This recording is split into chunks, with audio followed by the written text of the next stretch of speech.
obviamente el tema a tratar hoy será la residencia ambiental en obras civiles. Mejor dicho, los aspectos a tener en cuenta, los aspectos ambientales a tener en cuenta en una obra.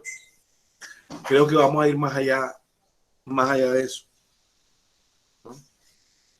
Los objetivos: identificar la problemática ambiental en una obra de desarrollo, suministrar la base de la legislación ambiental, inducir los procesos de estructuración y planificación ambiental en un proyecto. Esto es un activo muy clave porque estamos acostumbrados a apagar incendios y no a planificar el tema ambiental en las obras. Y a veces el tema ambiental hace que una obra sea viable o inviable. Otro objetivo es conocer la incidencia de las obras en los recursos naturales, inducir sobre los procesos de implementación ambiental en obra y dar a conocer los controles, diligenciar, tramitar y llevar en una obra, y obviamente también considerar las sanciones por incumplimiento de las normas ambientales en las obras. Comenzamos mostrando unas ciudades latinoamericanas. No sé si alguien me dice qué ve ahí en estas ciudades. Son 3 ciudades densamente pobladas de Latinoamérica. ¿Qué vemos en estas ciudades? ¿Alguien qué me dice? ¿Alguien que me diga?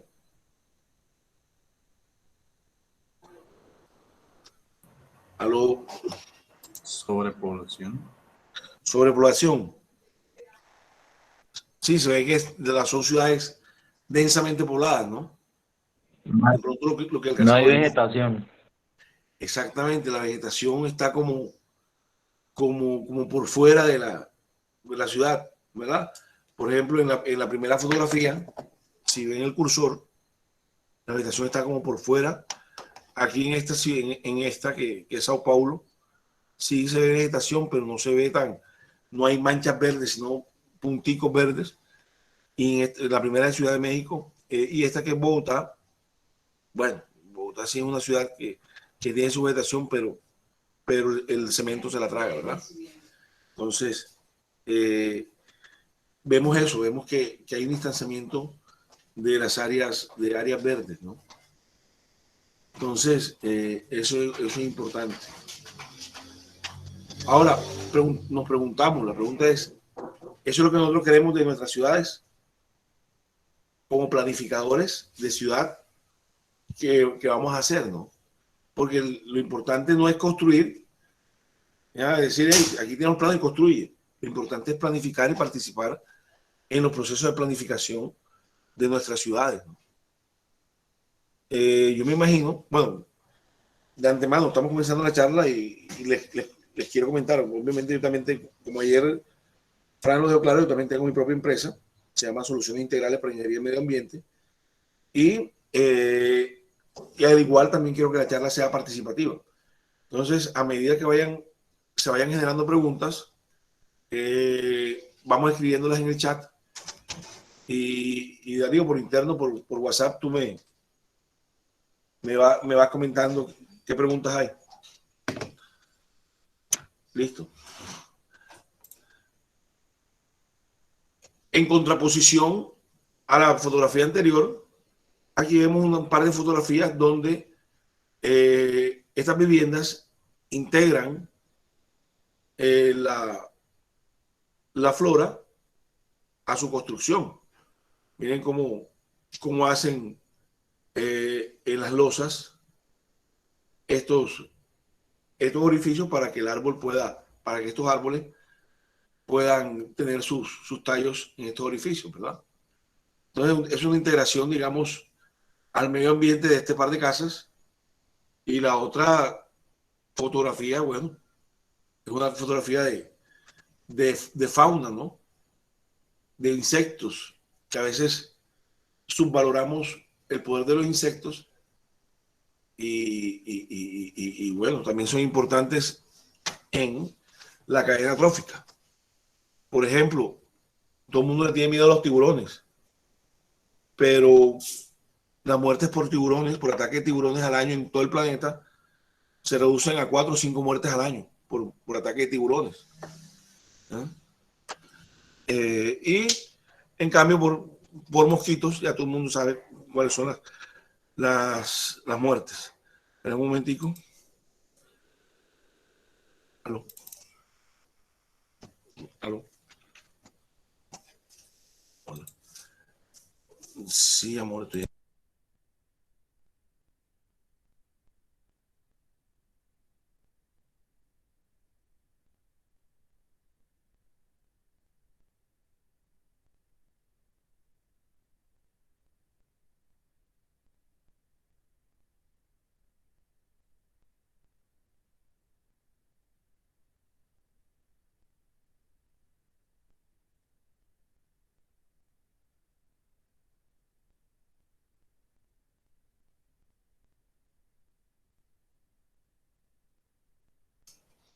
Dice, las raíces del árbol no afectan la losa. Bueno, la losa sería el tallo de la losa, perdón, el tallo del árbol, la que pudiera afectar la losa, ¿verdad? A medida que se va engrosando el tallo, ¿verdad? El hueco de pronto se puede hacer insuficiente. Ahora, las raíces, de pronto la pregunta sería si las raíces afectan de pronto la parte de abajo o la cementación de la vivienda. No sé de su presentación. No, acá, hice un break de la presentación para poder leerla, ¿no? Para poder leer aquí de pronto la pregunta, ¿verdad? Entonces, y es un problema de pronto en cuanto a escogencia, y ahí está el tema de planificación, en cuanto a escogencia de árboles. Nosotros tenemos que escoger árboles nativos, que por lo general las raíces de los árboles nativos no afectan las bases de donde están, ¿verdad? Nuestros árboles nativos, con excepciones obviamente, son árboles que de pronto son caducifolios, ¿verdad? Y caducifolios quiere decir que sueltan las hojas, y al soltar las hojas, es un mecanismo de protección contra la sequía, pero los árboles perennifolios sí, como tienen que mantener las hojas verdes todo el año, las raíces van buscando humedad y van socavando, van extendiéndose por debajo de la tierra buscando esa humedad. Y eso es lo que producen de pronto los daños sobre las casas, sobre las cimentaciones, ¿no?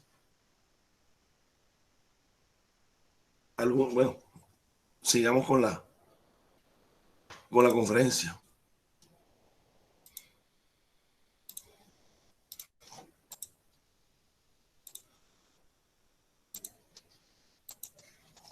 Aquí, no sé, alguien me dice que quedemos acá. ¿Quién me dice que quedemos acá? Una zona desértica. Una zona desértica. Vale. ¿Alguien me dice algo más? Bosque, Un bosque, ¿por qué vemos un bosque? porque hay vegetación nativa. Ok, vale. ¿Alguien más dice?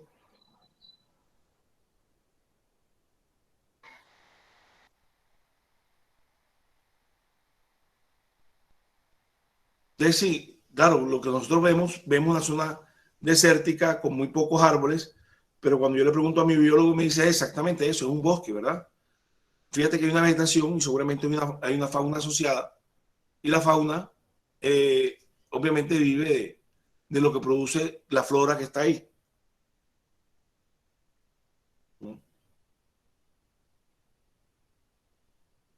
Entonces, fíjate que lo primero que nosotros decimos es un bosque, ¿verdad? Pero en realidad no es un bosque, perdón, es una zona desértica, pero en realidad no es una zona desértica, sino que es un bosque, y son de pronto, cuando nosotros nos imaginamos lo contrario, un bosque es una zona desértica, ¿vale? Listo, miremos acá. Bueno, aquí sí, esta es una caricatura, digamos, un poquito diciente acerca de, mira, de cómo talamos los árboles, qué pasa, quiénes son los verdaderos dolientes cuando se tala un árbol, ¿verdad? Toda la fauna asociada a esos árboles es la que sufre. Entonces, por eso nosotros, al momento de planificar nuestras obras, y es muy importante el tema de la planificación y en las obras, debemos mirar a ver, tratar de talar la menor cantidad de árboles posibles. Aquí también estamos otra caricatura, donde tenemos otra caricatura, donde también, ¿qué es lo que pasa? Desalojamos a nuestros campesinos, creemos que las casas de ellos no tienen valor porque de pronto no tienen un buen material, pero resulta que el valor, y eso en economía ambiental se trata mucho, el valor es el valor del paisaje que tienen esas casas, y no solamente del paisaje, del entorno que ellos pueden utilizar, ¿verdad?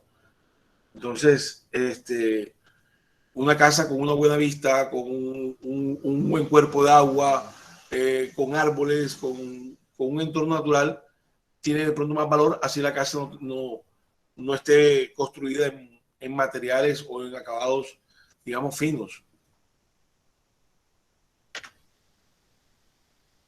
Bueno, aquí igual son otras dos ciudades, vemos el mismo tema de falta de arborización, y el tema es, ¿queremos planificar ciudades así? Para los que hablamos del tema de esta semana, y ayer lo decíamos, esta semana hemos visto mucho el tema de inundaciones, ¿verdad? Y fíjense, el cambio climático no está lejos de la realidad.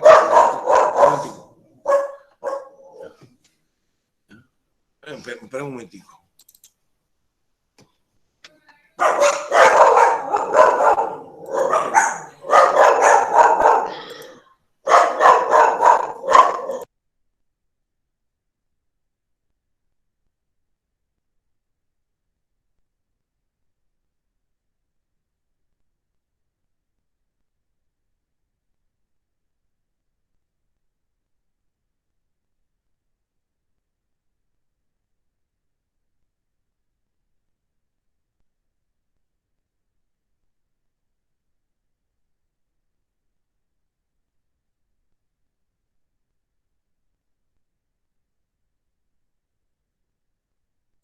Sigamos presentando.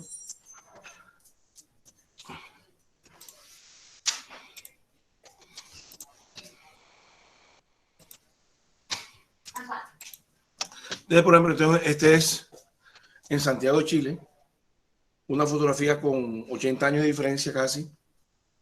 Ingeniero, no se ve la imagen. No se ve la imagen, ¿verdad?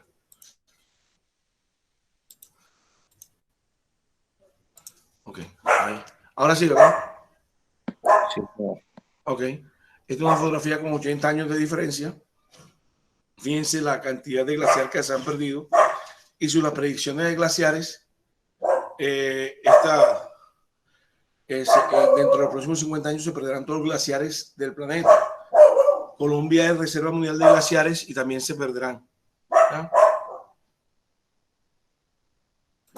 Acá vemos en esta fotografía el tema de la sequía.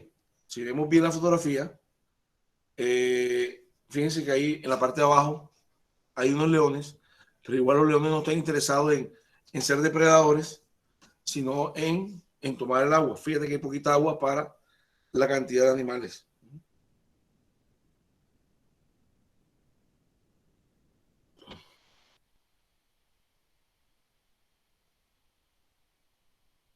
Entonces,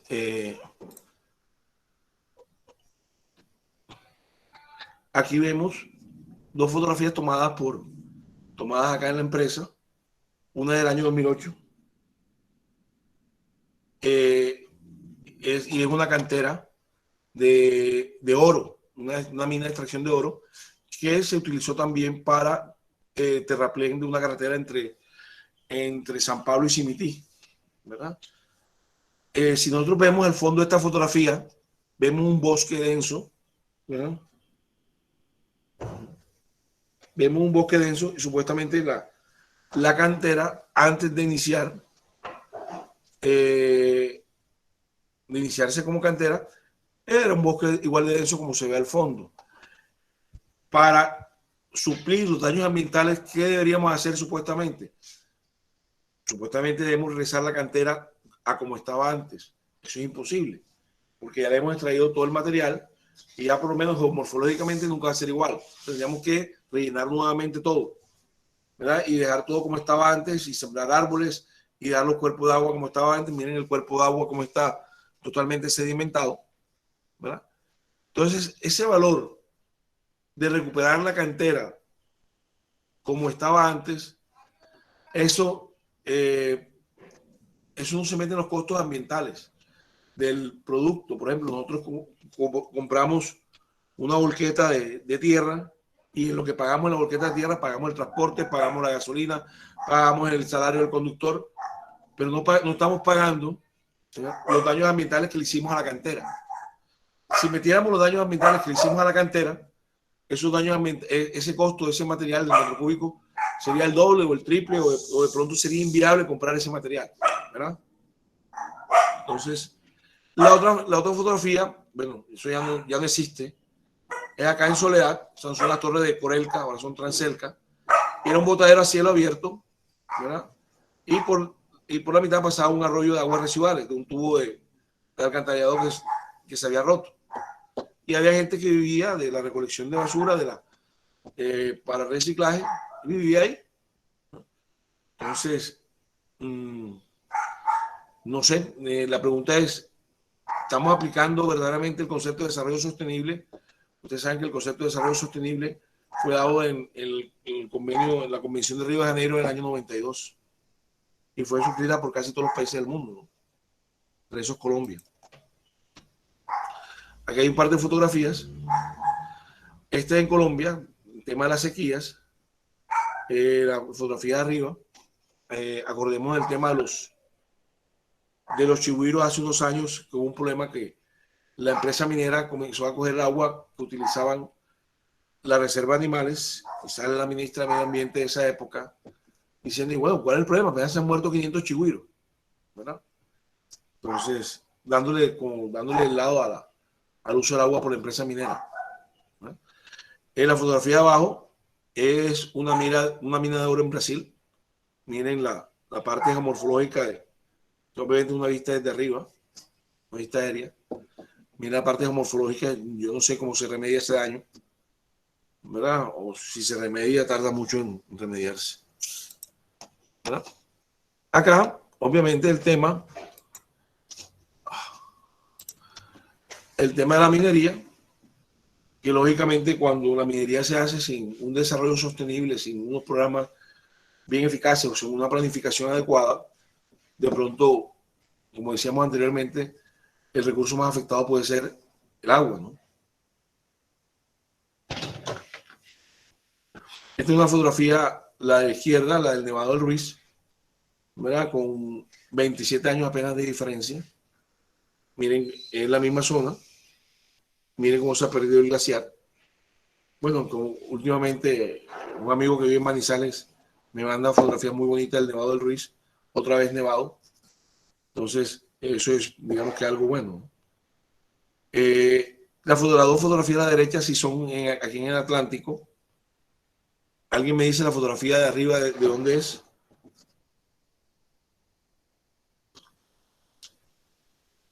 ¿Aló? ¿Quién me dice? ¿Alguien que me diga? Arriba, alguien que vive aquí en el departamento que me diga de dónde es esa fotografía arriba.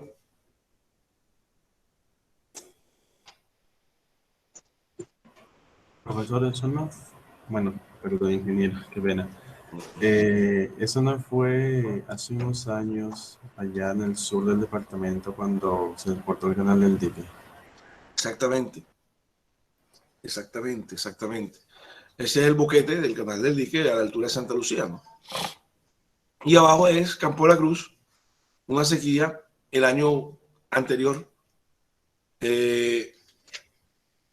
Fíjense, en menos de un año, cómo cambian las cosas. Pasamos de tener una sequía a tener inundaciones en el mismo sector.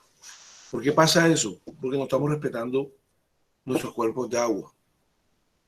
Los agüeyes, ciénagas que están alrededor de los ríos y cuerpos amortiguadores, hay que respetarlos. Estamos acostumbrados a rellenar esos cuerpos de agua alrededor del río para hacer viviendas, para hacer ciudades, para hacer edificios, para sembrar yuca, para tener ganado, ¿ya? O para hacer cualquier cultivo. ¿Qué pasa? Cuando el río, estamos en invierno, ¿no?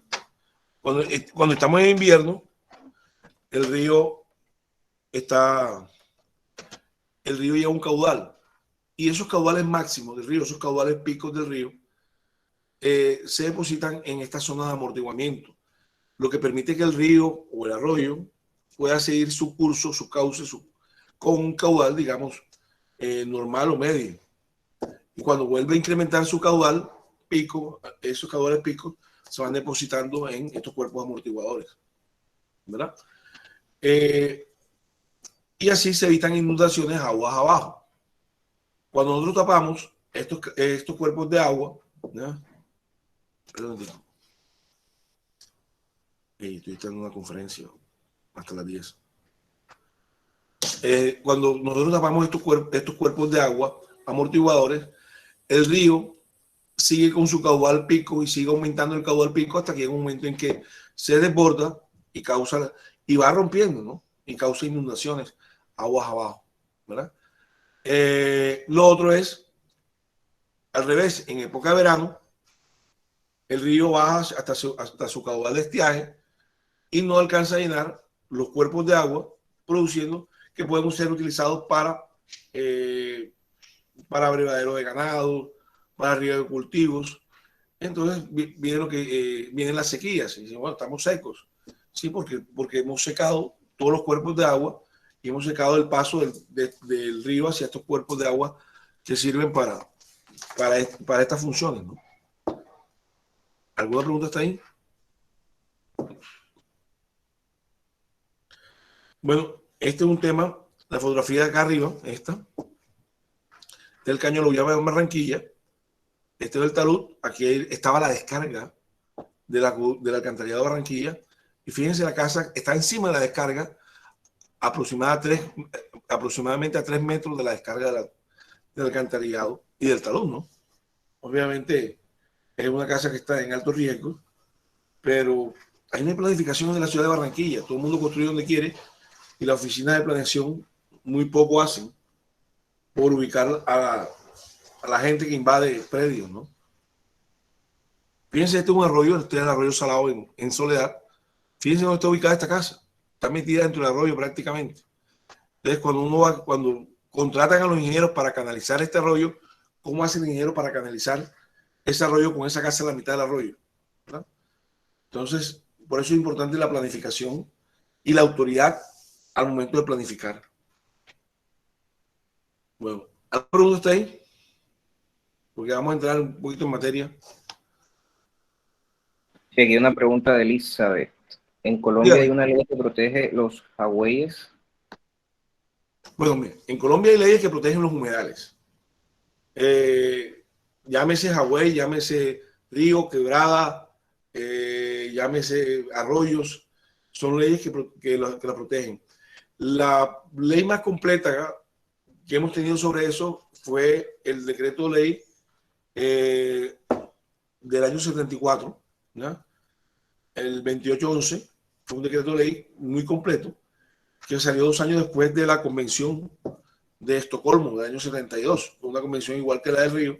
La del Río se debe al seguimiento de la convención de Estocolmo 20 años después, donde se dictaron unos parámetros a nivel mundial para la protección de humedales. Obviamente en el año 71 se hizo la convención Ramsar en una ciudad de Irán para la protección de humedales y Colombia está suscrita al convenio Ramsar. Entonces, puede buscar el convenio Ramsar, que es para protección de humedales, y verás cuáles son los mecanismos de protección de humedales. Colombia tiene varios cuerpos ya, digamos, protegidos por esa convención. Entre eso está la Ciénaga Grande de Santa Marta. Ahorita vamos a ver, creo que tengo en la presentación una fotografía reciente, la semana pasada, de la Ciénaga Grande de Santa Marta, un recorrido en canoa dentro de la Ciénaga Grande. Entonces, es un cuerpo protegido por por esa convención, al igual que la Ciénaga de Zapatosa y bueno, otras ciénagas del país. Pero de pronto aquí en la costa los dos más grandes son esas, la Ciénaga Grande de Santa Marta y la Ciénaga de Zapatosa. Una otra pregunta. Por el momento no hay más por aquí. Listo, vale. Significa que no están entendiendo, pero bueno, o entendieron todo. Pero vamos a ver un poquito el marco legal. Entonces, cuando hablo de marco legal, no quiero meterme con temas ni analizar la ley, ni la resolución tal, ni el tema tal, porque eso está en internet y ustedes lo van. Es más, la mayoría de decretos ambientales, leyes, resoluciones y todo lo demás, está compilado en un solo decreto, que es el decreto ley 1076 del año 2015. ¿Ya? Leérselo es muy extenso, pero ahí compila todas las normas ambientales, todas las normas de flora, todas las normas de fauna, todas las normas de licencias ambientales, todas las normas de vertimiento, todas las normas de emisiones, todas las normas de agua están ahí, ¿verdad? Entonces, si quieren apúntelo, es el decreto 1076 del año 2015. La idea no es de pronto de comenzar a debatir normas, sino qué normas nos pueden aplicar en el caso de una obra, ¿verdad? ¿Por qué? Bueno, porque hay normas para todo, hay normas para empresas, normas para industria, ¿verdad? La idea de pronto aquí es especificar, en caso de una obra genérica, qué normas nos pueden aplicar, qué permisos nos pueden aplicar, ¿verdad? Listo. Entonces, la autoridad ambiental, para la autoridad ambiental son instrumentos de manejo y control ambiental, porque con eso la autoridad ambiental controla la parte ambiental de la obra. Entonces, lo primero, o el permiso máximo que hay en Colombia se llama licencia ambiental. Después hay unos permisos, concesiones y demás autorizaciones. Después hay unos estudios ambientales. Obviamente para eso hay unas guías. De pronto hay también un instrumento de autogestión, autorregulación, como los PEGIR, los planes de uso eficiente de ahorro de agua. Hay reglamentos técnicos y hay registro. Por ejemplo, para nosotros en la parte de acueducto y alcantarillado, tenemos el reglamento técnico RAS, que fue modificado en el 2017. Y los que diseñamos acueductos, alcantarillados, nos regimos bajo ese reglamento técnico, ¿no? Entonces, ¿cuáles son los actores ahora? El contratante, el contratista, el interventor, el diseñador, la comunidad y el medio ambiente. No podemos dejar por fuera al medio ambiente. ¿Cuál es la responsabilidad de cada uno de estos actores? Miremoslo nuevamente. Contratante es la persona que es el dueño del proyecto, ¿verdad?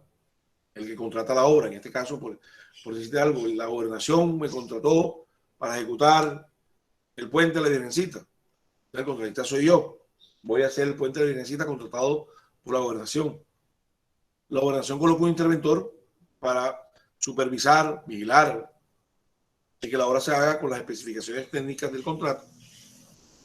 Pero antes de eso tuvo que haber un diseñador que diseñó toda la parte del puente.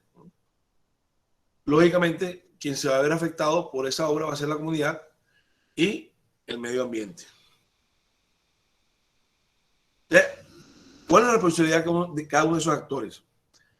¿Quién me dice a quién le corresponde el trámite de los permisos ambientales? Yo, por ejemplo, para una obra, como por decir el puente de esta Virgencita, tengo que talar árboles. ¿A quién le corresponde sacar el permiso de tala de árboles? De aprovechamiento forestal se llama exactamente. ¿Y en qué momento se deben tramitar los permisos ambientales?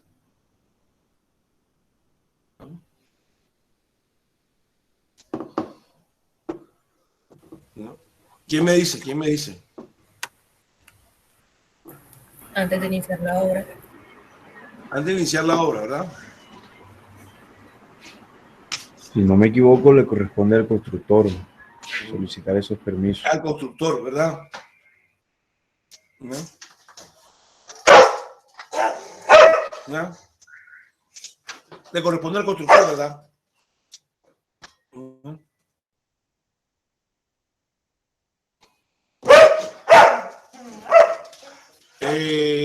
¿Quién me dice otra cosa diferente?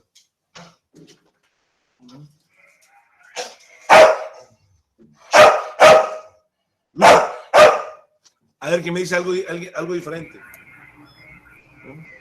Como tal, el encargado de la obra de permiso de... ¿Quién es el encargado de la obra? El contratante. ingeniero, el contratista. Claro, estamos hablando que el tema de planificación, ya yo debo incluir en el tema de planificación, debo incluir todos los temas ambientales de la obra, ¿verdad? Y todos los diseños ambientales de la obra. Entonces, si yo necesito, para hacer la obra, canalizar un arroyo, talar un árbol, ¿verdad? Obviamente, como dueño de la obra, como contratante, así como hago un estudio de suelos, así como hago un estudio estructural del puente, de la carretera, así como hago un diseño de pavimentos, así como hago la parte de estabilidad de taludes, también tengo que hacer el estudio del inventario forestal, también tengo que hacer el estudio de las especies, también tengo que hacer el plan de compensación, igual tengo que hacer el estudio de canalización del arroyo y tramitar los permisos respectivos, ¿verdad? En este caso, de aprovechamiento forestal para talar los árboles y el permiso de ocupación de cauce para poder canalizar el arroyo. Sin esos permisos, no puedo hacer la obra. ¿Qué tal que la autoridad ambiental me diga, oye, usted no puede talar estos árboles porque estos árboles son de una especie protegida, ¿verdad? Y algo no puedo hacer la obra. O tengo que inventarme un diseño acorde a esos árboles que están ahí para hacer el quita a los árboles o integrarlos a la obra, ¿verdad? Porque no puedo talarlos. Pero ¿qué tal que yo no pida el permiso como entidad contratante? Contrata así, le diga al contratista, usted saque los permisos. Y el contratista se gana el contrato, legaliza el contrato, ya con contrato firmado, tenga todas las máquinas en la obra, y la autoridad ambiental le dice, usted no puede hacer la obra, ya con contrato firmado y todo. ¿Ya? ¿Cómo se hace ahí? El contratista le toca demandar al contratante. ¿Por qué? Porque le dio un contrato, se ganó un contrato que no se podía ejecutar.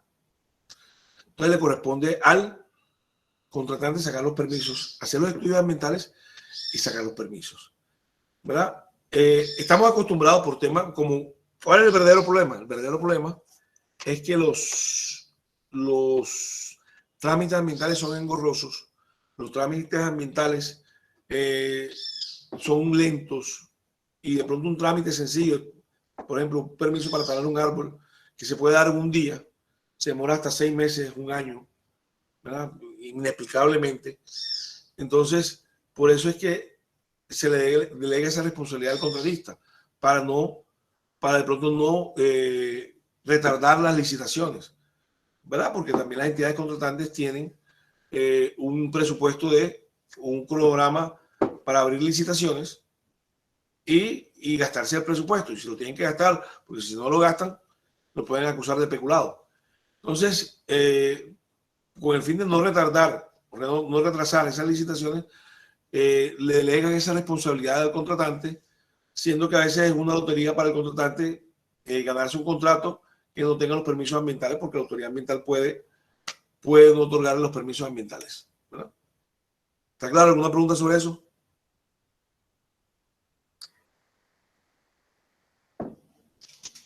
Eso también responde a la pregunta de en qué momento se deben tramitar los permisos ambientales.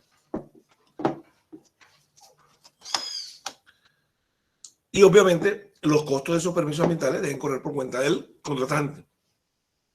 Y he leído contratos donde dicen, por ejemplo, tengo un cliente ahora que le dicen que los costos ambientales de talar árboles y reponerlos corren por cuenta del contratista, como quien dice, de la ganancia del contratista.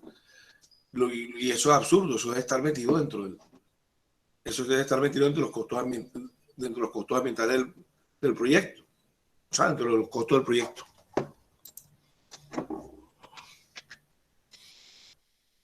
Bueno, normatividad a cumplir, aquí está. Están los documentos contractuales que son válidos, ¿verdad? Lo que diga, si yo tengo un contrato, lo que diga ese documento contractual es válido y es ley, ¿verdad? la Declaración de Río, la Constitución Política, la Ley 99 del 93, que es la Ley Marco Ambiental en Colombia, el Decreto 1076, del cual hablamos ahorita, que es el decreto que compila todas las normas ambientales, y la Ley 1333 del 2009, que es la Ley Sancionatoria Ambiental. Y claro, obviamente el Decreto 1076 recopila las normas reglamentarias específicas para cada recurso. Vamos a hablar un poquito de cada recurso, a ver qué normas debemos cumplir en obras. Esta fotografía es de una, bueno, de pronto ustedes ya está terminada la obra. Este es de una planta de Gecolsa en Galapa, la que está a orilla de la carretera, antes de llegar al puente de la circunvalar de la Prosperidad, ¿verdad? Para esa obra hubo que se contrató la empresa que suministraba el concreto, montó una planta concretera en obra y tuvo que tramitar el permiso de emisiones atmosféricas para esa planta de concreto, ¿verdad? En que montó en obra simplemente para suministrar concreto a esa obra nada más. Se montó una planta de concreto específica. Hablemos de la licencia ambiental. Y es un tema, digamos, que bastante, cuando se habla de licencia ambiental, la gente entra en pánico, con toda razón, porque es un tema muy engorroso, es un tema muy lento el trámite, ¿verdad? ¿Por qué? Por la cantidad de estudios anexos que debe llevar una licencia ambiental. Entonces, comenzamos diciendo que la licencia ambiental es un permiso previo y un permiso previo a la construcción. O sea, que no se puede iniciar la construcción o la actividad que requiere licencia ambiental sin tener ese permiso, ¿verdad?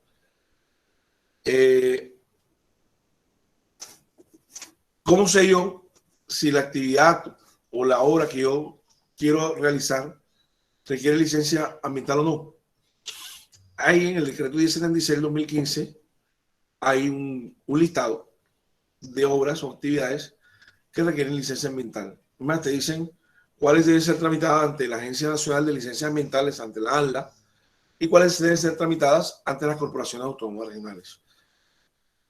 Por decir algo, un puerto de gran calado, mayor de 26 pies de calado, la licencia ambiental requiere licencia ambiental y el de gran calado, esa licencia debe ser tramitada ante la ANLA y el puerto de menor calado debe ser tramitada su licencia ante la Corporación Autónoma Regional, ¿verdad?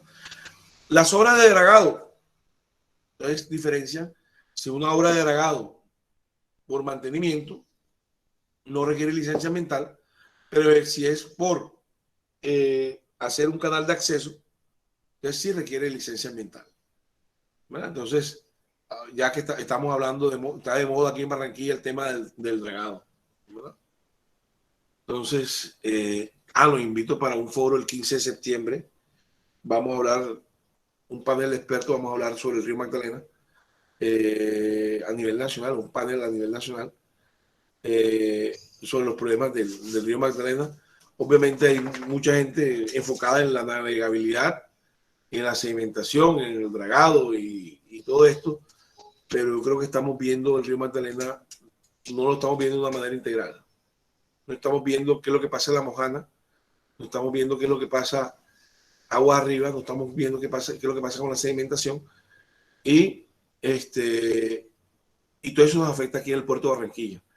Entonces queremos curar el puerto de Barranquilla dragando y no estamos tomando las medidas que en verdad son las soluciones, sino estamos buscando la fiebre en la sábana, pero bueno, eso es otro tema que podemos hablar ahorita más tarde. Entonces, que haya una licencia ambiental, ya sabiendo si mi proyecto requiere licencia ambiental o no. Por ejemplo, una cantera requiere licencia ambiental, dependiendo del tamaño, va a ser trámite ante la ANLA o ante la Corporación Autónoma Regional. Una carretera, depende si es el mantenimiento de una carretera, no requiere, pero si es una carretera completamente nueva, sí requiere licencia ambiental. ¿Ah? Entonces, ya sabiendo si mi proyecto requiere licencia ambiental o no, ¿cómo yo hago una licencia ambiental? Tengo que hacer un estudio de impacto ambiental en el cual yo tengo que describir mi proyecto, describirlo al detalle, con planos completos, con el plano más completísimo. Tengo que escribir el entorno y para eso tengo que hacer un estudio de primera línea, de primera mano, de cada recurso que tengo. Y tengo que hacer obviamente las evaluaciones de cómo afecta mi proyecto al entorno para poder proponer las medidas de mitigación, control y prevención. Eso lleva al estudio de impacto ambiental. Sí, pero entonces cuando vemos cuáles son los estudios que corroboran esa línea base del entorno, vemos que tenemos que hacer trámites ante el ICANN, que es el Instituto Colombiano de Historia Natural. Para eso tengo que contratar a un arqueólogo que me haga la prospección arqueológica. Tenemos que hacer unas consultas ante el Ministerio de Interior y Justicia, a ver si necesito consulta previa por presencia de comunidades negras o indígenas. Y resulta que el Ministerio de Interior y Justicia, entre eso uno no sabe qué va a responder. Tengo que ver las alertas tempranas con un software que se llama Tremartos. Todos los planos y toda la cartografía tienen que ser un software de sistema de información geográfico especial nada más para esto que se llama Geodatabase y solamente la maneja el ministerio. Tengo que hacer modelación de todos los recursos naturales, tengo que hacer modelación del recurso agua, del recurso aire, de la contaminación sobre el recurso suelo. Tengo que hacer inventarios forestales de primera mano y para eso tengo que pedir permiso de investigación científica antes de hacer el inventario forestal de flora y fauna, perdón. Tengo que hacer obviamente los estudios de suelo, los estudios técnicos de primera mano. Tengo que hacer, ya dijimos, la prospección arqueológica. Tengo que hacer miércoles, ¿qué más tengo que hacer? Los monitoreos de aire, los monitoreos de agua. ¿Qué más tengo que hacer? Tengo que hacer una evaluación económica de los beneficios de la obra, relación costo-beneficio.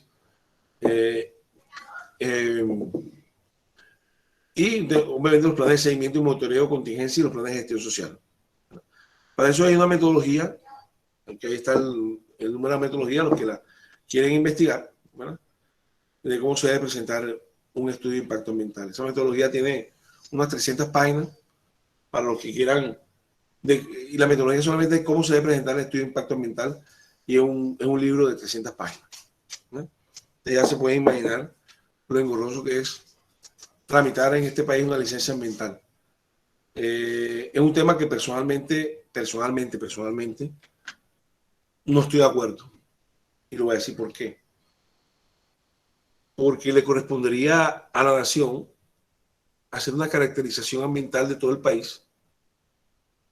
Y cuando yo llegue con mi proyecto, la autoridad ambiental debería saber cuál es la verdadera afectación de mi proyecto y la evaluación esta que se le obliga a hacer al interesado en la obra, esa evaluación la debería hacer la propia autoridad ambiental. ¿Ya? Y decidir cuáles son las obligaciones que me va a colocar por hacer ese proyecto. ¿Ya? Usted debe hacer esto, y pague tanto y listo. Y eso debe ser una evaluación, digamos, no sencilla, pero sí debe ser muy rápida, ¿verdad? Porque hay proyectos que para iniciar ya están listos para iniciar y tienen que esperar hasta 2 años a que la autoridad ambiental decida sobre una licencia ambiental. Coloco un ejemplo. ¿Hay alguien de Mompox, de Yatí, La Bodega, de esa zona por allá? Mangué. ¿Hay quien? ¿No hay nadie de esa zona? Pregunto. ¿Aló? ¿Se fueron? Yo estamos escuchando. Ok, vale. No hay nadie por allá de esa zona. Hay un puente que une Mangué con el otro lado del río Magdalena. La idea es que se una Mangué como un POX, ¿verdad? Y desde cuando se hicieron los estudios de eso, antes, previo a la licencia ambiental, el estudio de impacto ambiental, hay que hacer un diagnóstico ambiental de alternativas y proponerles varias alternativas a a la ANLA, a la Agencia Nacional de Licencias Ambientales. En este caso, el INVIAS propuso 5 alternativas. La idea es que, según la norma, en menos de 3-4 meses, la ANLA debe dar un concepto de cuál alternativa es la mejor. En este caso, la ANLA pasó un año y no dijo cuál era la mejor alternativa. Se le requirió para que dijera y no. Y llegado el mes de diciembre, la ANLA no respondió y el INVIAS tuvo que suscribir un contrato para los diseños definitivos del puente. ¿Por qué? Porque si no lo hacía, si no se ejecutaba, se perdía el rubro que tenía que ejecutarse en ese año y al año siguiente no se podía ejecutar. Entonces contrató los estudios y diseños.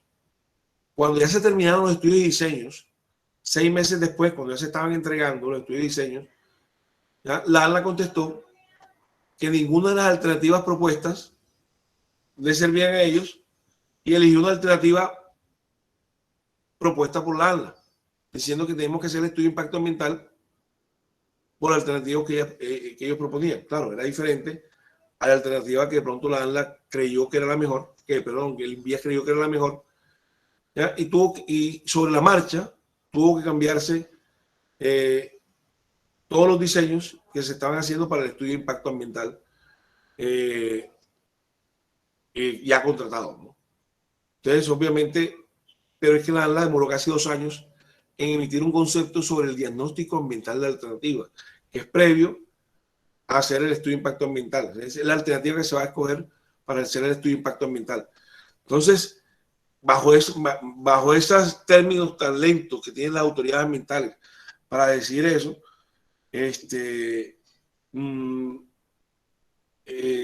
los proyectos se retrasan mucho en su ejecución, ¿verdad? Entonces, claro, obviamente se demoraron 6 meses en hacer el estudio de impacto ambiental y la ANLA demoró otros 2 años en aprobar la licencia ambiental. Entonces, fueron 4 años que se demoró la ANLA en dar una licencia ambiental para el puente de Yatí La Bodega, que es el puente más largo sobre el río Magdalena que existe actualmente en Colombia, ¿no? Los que de pronto vivan en esa zona sabrán del puente, ¿no? ¿Sí me escuchan? Sí, señor. Ok, vale, perfecto. Sí, señor. Ok. Vamos a hacer un break de 5 minutos, ¿verdad? Y volvemos. Aquí tiene una pregunta Juan Enrique, ingeniero, antes del receso, si se puede responderle. Dígame. Joaquín escribe, buen día, ingeniero. Al momento de ya empezar la propuesta o licitación para X o Y proyecto, ¿a qué entidad nos acercamos donde nos hagan una aclaración o el listado detallado de los permisos que se deben pedir? ¿Cómo? No entendí la pregunta, me perdí.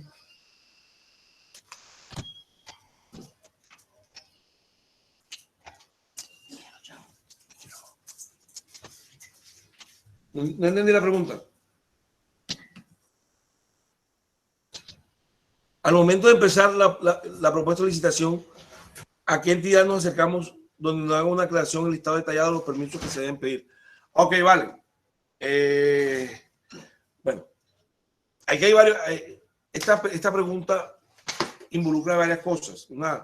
Digamos que una buena pregunta, porque la primera respuesta, que es la que nunca se da en obra, la primera respuesta va involucrada es que la entidad contratante es la que debe tener ya dentro de todos sus paquetes de licitación el tema del paquete ambiental. Muy pocas veces lo he visto, pero sí lo he visto, en contratos en que ya vengan con todos los permisos ambientales dados. Que diga, señor contratista, o el señor, se abre una licitación y en el paquete de licitación ya están los estudios ambientales e incluso los permisos de la autoridad ambiental. Aquí está el permiso de tala, aquí está el permiso de ocupación de cauce, aquí está el permiso por ejemplo, de concesión de aguas, y aquí está el otro permiso, ¿verdad? Es raro, pero sí se da, sí se da. Y ese debiera ser el derecho de las cosas, la entidad contratante saque los permisos, haga los estudios y saque los permisos ante la autoridad ambiental. Entonces, la respuesta de derecha, la respuesta correcta debería ser a esta pregunta, que la entidad contratante debería hacer los estudios y tramitar los permisos e incluirlos en el paquete de licitación, ¿verdad? Como eso no se da, y muchas veces no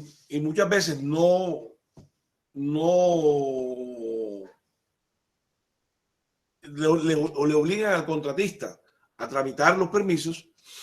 ¿Qué hace el contratista? Obviamente el contratista, la empresa contratista de ingeniería tiene su equipo de ingenieros, ¿verdad? Tiene el ingeniero de suelo, tiene el ingeniero estructural, tiene el ingeniero hidráulico, y debería tener también de asesor un ingeniero ambiental de confianza, ¿verdad? Que sepa exactamente cuáles son los trámites de cada permiso. Y bueno, este de pronto es el objetivo en esta hora que sí que hace falta, va a ser el objetivo de ver cuáles son los trámites que puede llevar cada obra, ¿verdad? Y cómo identificarlos. Entonces, la idea es esa, la idea es, en un momento se le pregunta al asesor ambiental, le digan acá, yo voy a hacer esta obra, ¿qué permiso debo sacar? Y tú debes sacar esto, ¿verdad? Debería ser lo más lógico. La tercera respuesta es que ahora en lo que resta de la conferencia vamos a ver qué permisos se deben tramitar en cada obra, ¿verdad? Juan, esa es la respuesta que esperabas.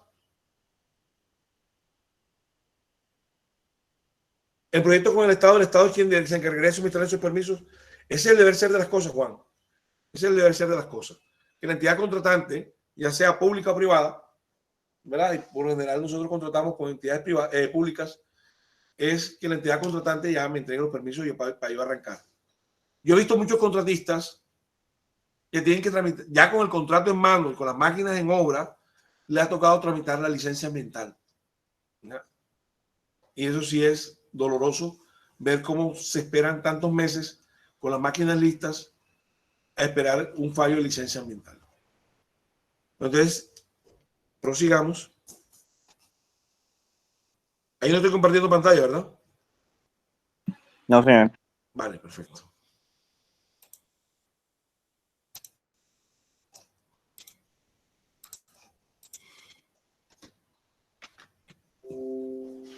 Bueno, permiso de tramitar. En la parte de aire, ¿qué permisos? Bueno, la recomendación. Si yo tengo una obra, una actividad, lo primero que yo tengo que ir es al decreto 1076 y mirar el listado de cuáles requieren licencia ambiental o no. Entonces ya yo sé cuáles requieren licencia ambiental y cuáles no.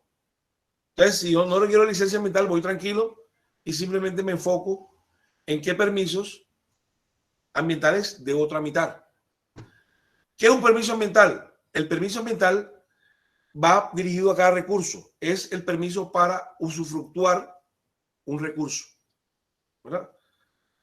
Entonces, hay obras que no requieren ningún permiso ambiental. Por ejemplo, yo voy a hacer mi casa acá, ¿verdad? Y no requiero permiso ambiental. ¿Por qué? Porque no estoy afectando un río, no estoy afectando ningún cuerpo de agua, no tengo una fuente fija de emisión de aire, ¿verdad? Y de pronto no afecto ningún otro recurso.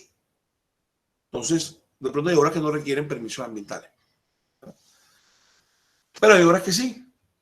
Entonces, vamos a ver. Entonces, la recomendación es mirar la obra y mirar qué recurso natural afecta, ¿verdad? Y cómo,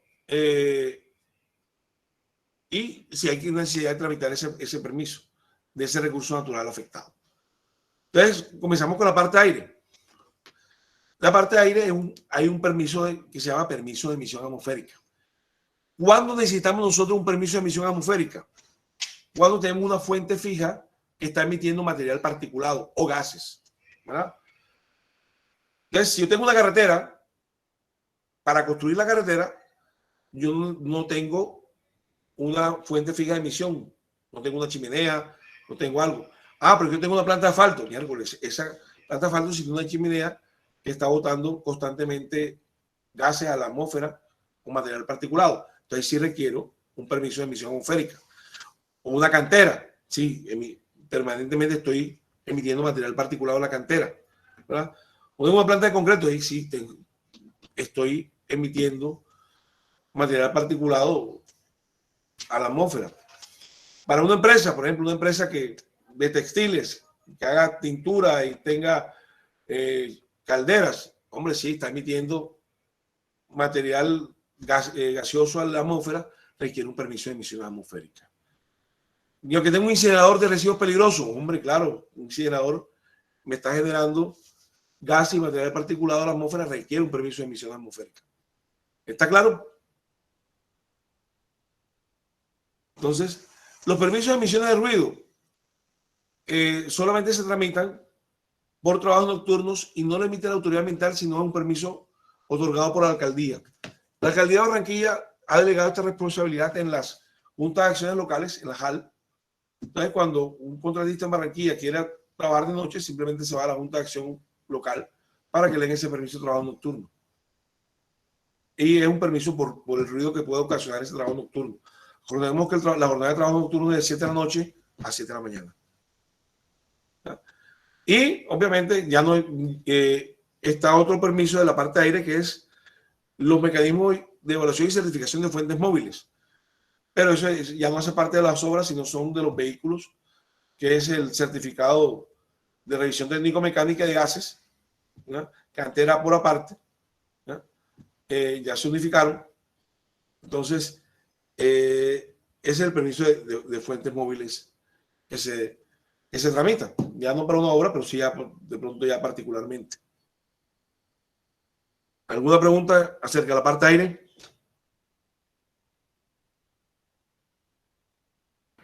Sí, profe, tengo una duda. Dígame. Respecto al permiso de emisiones de ruido, ¿hay un nivel mínimo requerido o ya con que sea un trabajo nocturno se necesita solicitar ese permiso? Ok, vale. Esa es una buena pregunta. Sí, hay un decreto que te dice a ti cuáles son los niveles permisibles, tanto de diurnos como nocturnos, en diferentes zonas. Entonces se clasifican las zonas como zonas residenciales, con zonas comerciales. Primero hay una zona de tranquilidad, que son las zonas reservadas para temas como hospitales, centros de salud, ¿verdad? Y ese nivel es bien restrictivo, o sea, lo más restrictivo. Después viene la zona residencial, después viene la zona comercial y por último la zona industrial. Cada una de esas zonas, A, B, C y D, se clasifican, tienen un nivel permisible tanto de día como para la noche. Pongo un ejemplo, por ejemplo, el mapa de ruido de Barranquilla, el primer mapa de ruido que se contrató el DAMAP para Barranquilla, se lo realizó la empresa, ¿no? Lo realizamos acá, y como dice Frank, a uno le tocaba prestar el carro, manejar el sonómetro, la vara que teníamos que utilizar en el sonómetro, todo eso le tocaba a uno. Y es muy difícil, muy difícil cumplir con esos niveles de ruido, ¿verdad? ¿Por qué? Porque por el ruido ambiente, por ejemplo, para una zona de tranquilidad, el ruido ambiente es de 60 decibeles en horario diurno, perdón, en horario nocturno. 60 decibeles, tú estás en un salón y nadie está hablando y el ruido ambiente, nada más del aire acondicionado, y puede ser un inverter, lo que tú quieras, supera esos 60 decibeles, ¿verdad? Entonces, ya no podemos imaginar cuál sería el verdadero ruido permisible en una zona de tranquilidad. Entonces, es muy complicado, muy difícil. Entonces, por ejemplo, en algún momento la Autoridad Ambiental de Barranquilla comenzó a perseguir a los estaderos de música por el volumen de ruido de las noches, nocturnos, y le decomisaban parlantes. Fue una época, digamos, difícil para los estaderos. ¿Por qué? Porque no podía pasar su nivel de ruido nocturno de 80 decibeles. Y resulta que el nivel ambiente nada más estaba cerca de los 80 decibeles. Claro, lo cual lo obligaba de pronto a colocar la música muy baja con relación al entorno. Entonces, para los trabajos de obras civiles, cualquier ruido de máquina te va a incrementar el nivel nocturno de una zona residencial. Seguramente no vamos a cumplir. Precisamente para eso se pide el permiso ante la alcaldía, ¿no? Es decir, ahí, seguramente en el horario nocturno, la máquina mía, la retroexcavadora, la piloteadora, lo que yo tenga, seguramente va a superar los niveles de ruido nocturno, y por eso pido el permiso, ¿verdad? Pido permiso para hacer el pecado. ¿Alguna otra pregunta? Listo. En la parte de agua están estos tipos de permisos que se pueden pedir en una obra para el agua, ¿verdad? Está el permiso de ocupación de cauce, que es cuando yo voy a utilizar o voy a intervenir una fuente de agua. Por ejemplo, voy a hacer un puente, voy a hacer una protección de orilla. Entonces, todas las protecciones de orillas que vimos ayer, que presentó Frank, todas esas protecciones de orillas debieron haber tenido un permiso de ocupación de cauce. ¿Por qué? Porque estamos, de una u otra manera, estamos modificando la hidráulica de ese cauce de agua, ¿verdad? Entonces, cuando intervengamos una fuente de agua, tenemos que solicitar el permiso de ocupación de cauces. Y obviamente el estudio hidráulico es lo que me da a determinar si ese permiso de ocupación de cauces es viable o no. El permiso de vertimientos. El permiso de vertimientos se tramita cuando yo no estoy virtiendo el alcantarillado, ¿no? O cuando, inclusive, si yo vierto el alcantarillado, pero vierto con ciertas características diferentes a los límites permisibles, entonces me toca pedir un permiso de vertimiento y hacer una planta de tratamiento. Por ejemplo, los centros comerciales que están dentro del casco urbano de Barranquilla, por ejemplo, o cualquier ciudad, vierten el alcantarillado, pero vierten el agua de una manera, digamos, diferente a la que uno vierte en su casa. Entonces les toca tramitar un permiso de vertimientos y les toca hacer un sistema de tratamiento para llevar las condiciones del agua a esos límites, a esos parámetros estándares que están dados en la resolución 631 del 2015. Igual la gente que hace un vertimiento directamente a un cuerpo de agua, a un río, a una quebrada, a un arroyo, al mar, ¿verdad? O al suelo, tiene que solicitar un permiso de vertimiento y tiene que hacer un tratamiento de agua, y ese vertimiento debe cumplir con unos parámetros mínimos, un vertimiento mínimo, unos límites permisibles que están dados en la resolución 631 del 2015. Está el otro permiso, que es el permiso de concesión de agua, que obviamente es cuando yo capto el agua de una fuente de agua para utilizarla en mi proyecto. Por ejemplo, miramos el ejemplo ayer, la obra del puente, de la protección sobre el meandro del río Sinú. Para hacer el concreto, el contratista hizo la respectiva solicitud de concesión de agua, pero esa agua no le servía para hacer concreto y tuvo que hacer un tratamiento para clarificar el agua para que le sirviera para hacer concreto. Eso le ayudó a economizar los viajes de carro tanque desde la población más cercana, que quedaba a 20, 30 kilómetros, ¿verdad?, hasta la obra para hacer concreto. Entonces, cada carro tanque le costaba tanto, simplemente captó el agua del río Sinú, la trató, hizo el concreto con esa agua del río Sinú y cerró la compra de carro tanques. Pagó 500 millones de pesos en compra de carro tanques. Entonces, para eso se tramitó el permiso de concesión de agua, es cuando yo voy a utilizar el agua para un fin específico, ¿verdad?, para humectar, para tratarla, para hacer concreto, para lo que sea, ¿no? Necesito pedir ese permiso de concesión de agua.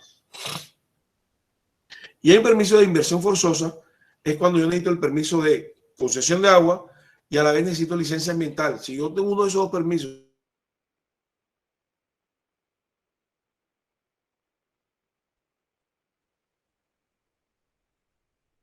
ejemplo, si mi proyecto requiere licencia ambiental y en temas de protección hídrica, entonces ahí sí se encargan las autoridades regionales de cobrar ese valor y que ese valor se haga efectivo. ¿Alguna pregunta hasta aquí?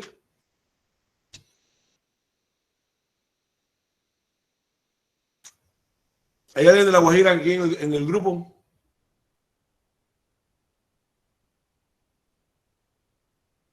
¿No hay nadie de La Guajira? ¿Me escuchan? Sí, señor, lo escuchamos. Ok, ¿no hay nadie de La Guajira? Ok. Entonces, miremos esta imagen. Esto es cerca del Cabo de la Vela. Estamos a unos cuantos kilómetros, a pocos kilómetros del Cabo de la Vela. Aquí hay un carro tanque captando agua del mar. ¿Requiere el permiso de concesión de agua o no requiere el permiso de concesión de agua? ¿Quién me dice? ¿Quién me dice eso? Algo. ¿Si requiere permiso de concesión de agua o no requiere permiso de concesión de agua? ¿Aló? Diría que es el permiso para el agua dulce, le tengo entendido. Lastimosamente en Colombia, la gente que hace las normas es gente que tiene especialización, maestría, doctorados, pero jamás ha salido de una oficina. Y para esa gente que hace las normas en Colombia, no existe el mar. Solamente existe una oficina en Bogotá. Y lastimosamente es así. Entonces, cuando esta empresa, una empresa barranquillera, estaba haciendo una obra en La Guajira, y para aumentar, porque no había más fuentes de agua, una carretera, para aumentar esa carretera estaba tomando agua del Mar Caribe. Ahí está ese carro tanque. Y esa agua de ese carro tanque se utilizaba para aumentar esa vía. Me pregunto, Néstor, ¿necesitamos concesión de agua? Y la respuesta es no. ¿Por qué? Porque la norma no te dice que para tomar agua del mar necesitas concesión de agua. Dice para lagos, ríos, arroyos, quebradas, lagunas, y todas son fuentes de agua continentales, no marinas. ¿Por qué? Porque para las normas colombianas no existe el agua marina. ¿Verdad? Entonces, sin embargo, elevemos la consulta, ¿verdad? Y elevamos la consulta ante Corpo Guajira. Corpo Guajira le pareció muy interesante, a los amigos míos de Corpo Guajira, le pareció muy interesante la consulta y la elevaron ante la ANLA, ante la Agencia Nacional de Licencias Ambientales. La ANLA respondió 18 meses después, cuando ya la obra se había acabado, ¿ya? Respondió un escrito de 60 páginas diciendo que, en conclusión, la norma no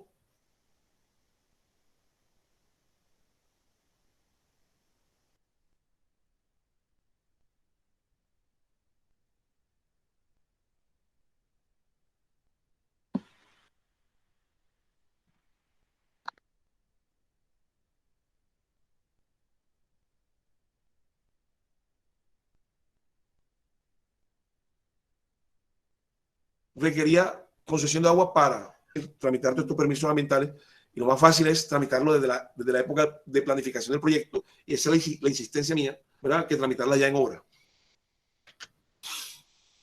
El permiso de vertimientos. El permiso de vertimiento es cuando nosotros hacemos un vertimiento, obviamente, de aguas hacia un cuerpo de agua o hacia el suelo. En obra, ¿cómo nos curamos de este tema? Haciendo baños. Pero si yo hago un baño en la obra y lo conecto al suelo, debo pedir permiso de vertimientos. Entonces, una solución muy fácil son los baños portátiles. Contrato una empresa que me alquile unos baños portátiles, me cobre el mantenimiento, se los lleve, y esa empresa debe tener un permiso de vertimiento donde vierta esa agua que yo generé, esa agua residual que yo generé en obra, ¿no? Entonces, es por eso más fácil hacerlo de esa manera.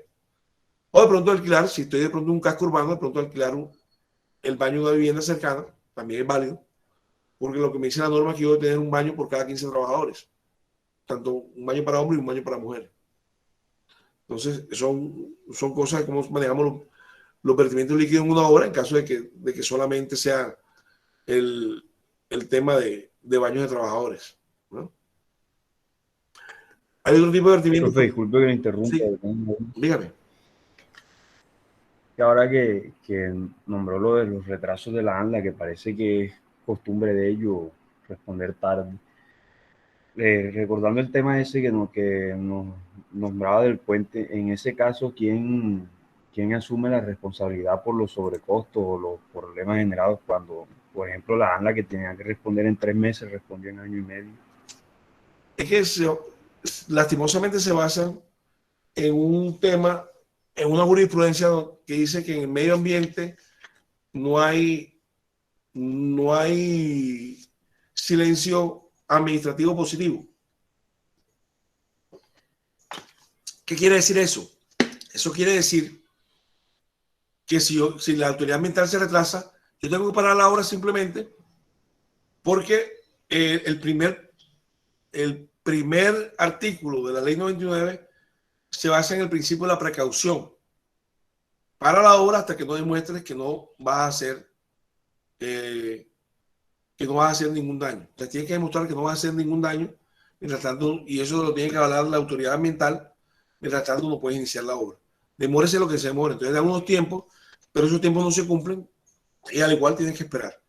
Entonces son temas de jurisprudencia que se han atacado mucho, los abogados han atacado mucho, pero han podido tumbar ese tema de jurisprudencia. Por ejemplo, en el tema de las sanciones ambientales, es contrario al derecho romano, donde dice que todo el mundo es inocente hasta que se muestre lo contrario. Acá tú eres culpable de dañar al medio ambiente hasta que demuestre lo contrario, ¿verdad? Entonces, eso va en contra, se han tratado de tumbar la ley precisamente por eso, por esos temas, porque si a ti la autoridad ambiental te suspende a ti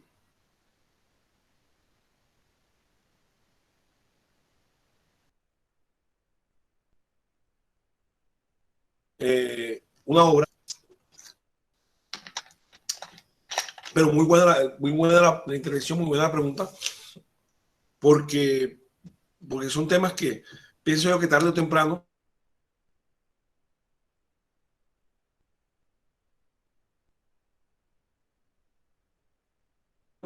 ese puente se terminó a finales del año pasado. La construcción comenzó a principios del 2018. A principios de 2018, lo que fue en marzo, abril,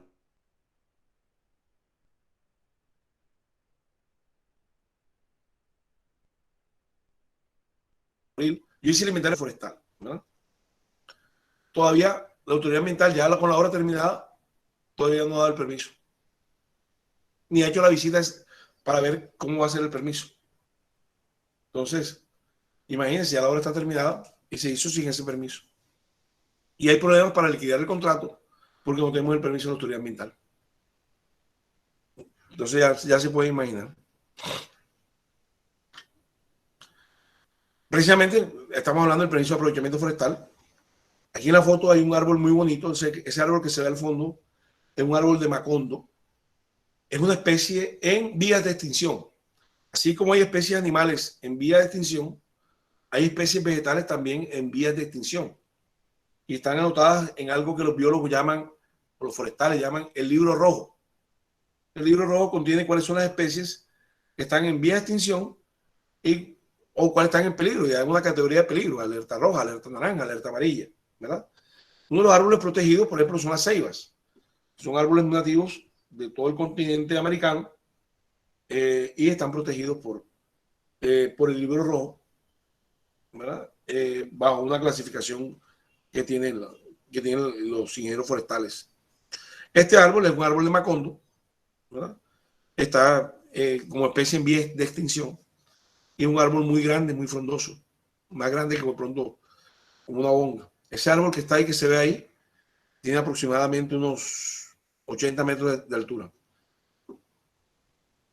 Entonces, ese árbol, esa foto fue hace 11 años, 2010, ¿vale? Entonces,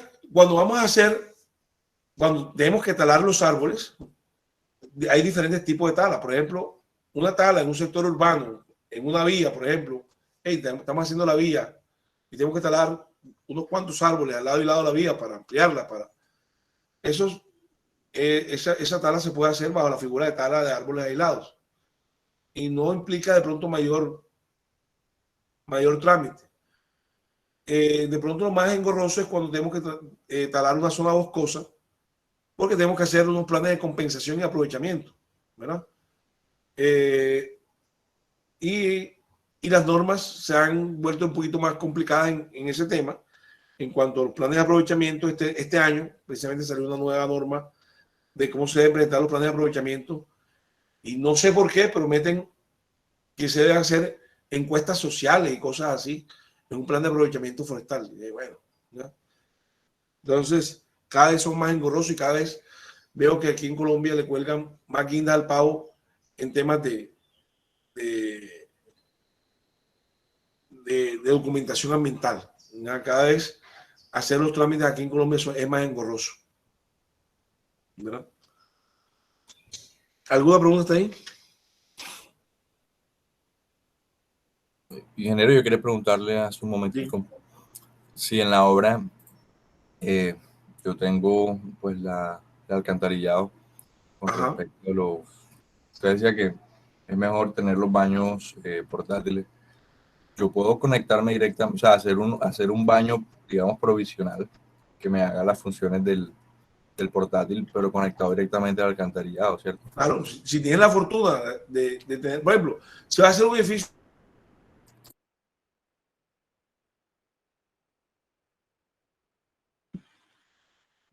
dentro de la ciudad, lo que tú haces es eso, ¿verdad? Pero, por ejemplo,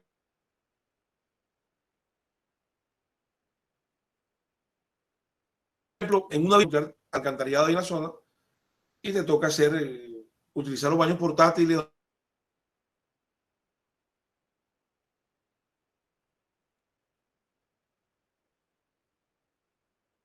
de pronto pedirle a una finca que te preste el baño en el suelo, tienes que pedir permiso de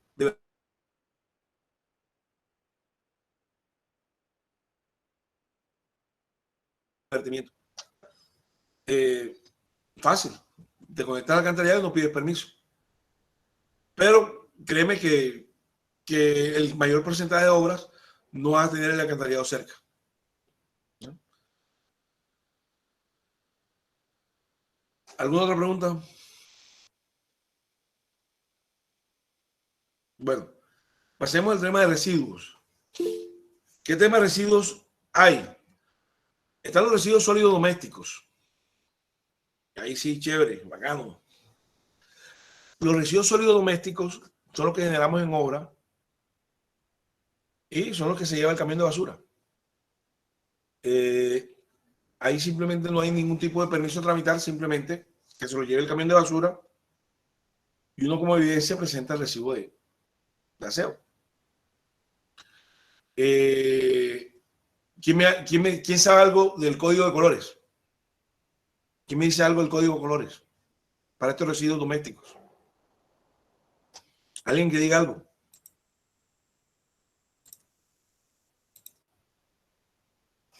Una dama, no han participado las damas hoy.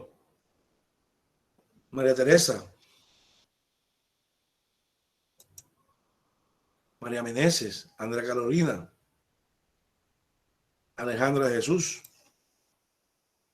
Brenda Lorraine.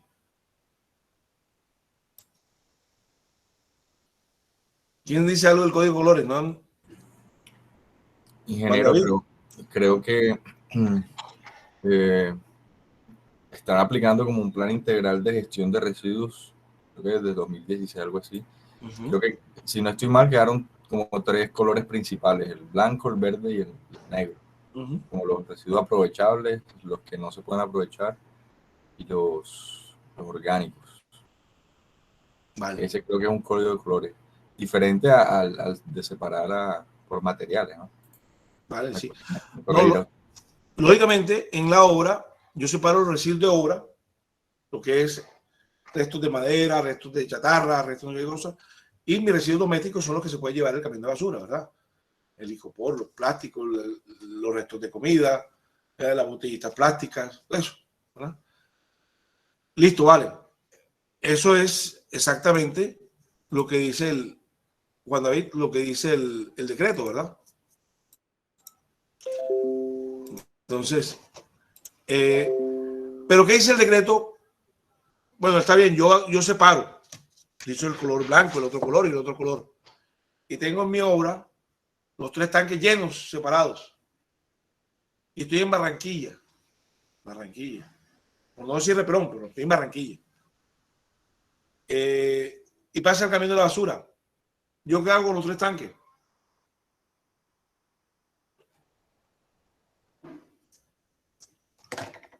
¿Quién me dice? Se van para el mismo camión de basura. Ese es el problema, el camión los revuelve todo. Ajá, el camión lo revuelve todo, vale. ¿Por qué? Porque no hay recolección selectiva en Barranquilla. En Colombia, ¿dónde hay recolección selectiva? ¿Quién me dice?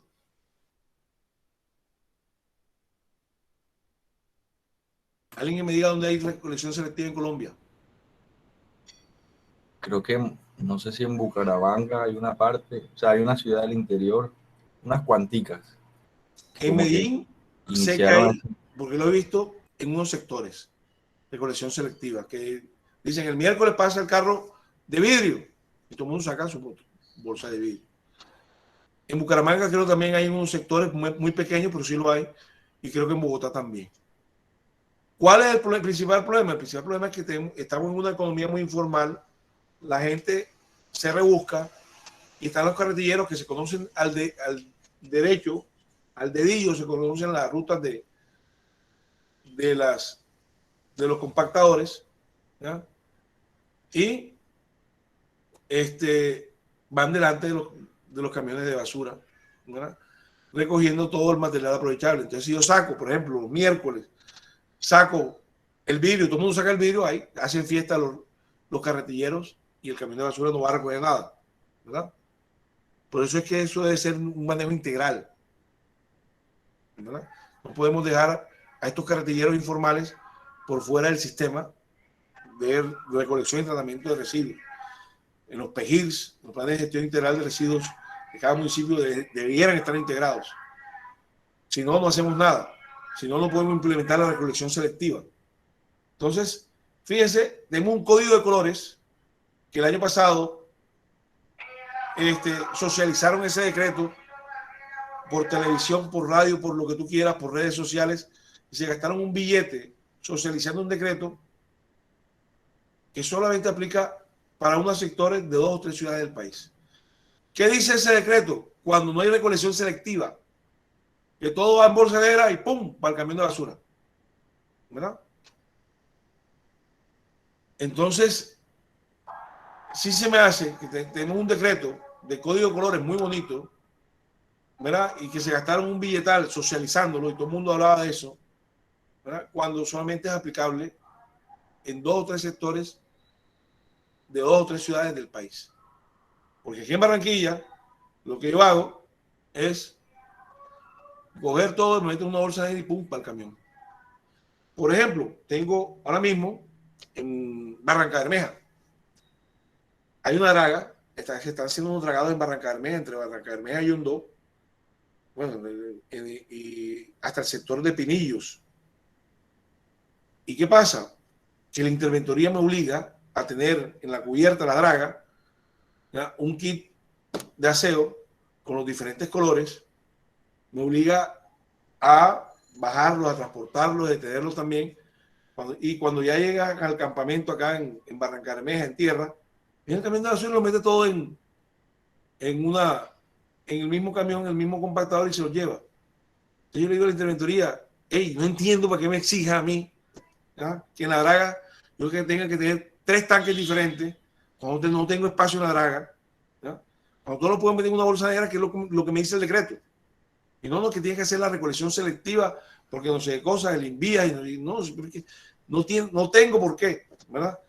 Y entonces, claro, ahí entonces que el especialista ambiental no quiere cumplir con las obligaciones, y no tengo por qué la obligación. ¿Por qué? Porque al final todo se va a revolver, ¿no? Y es un desperdicio de tiempo. Ya, pero puede entregarlo a un reciclador. Sí, pero es que el reciclador no es obligación entregárselo al reciclador. ¿Lo puedo hacer?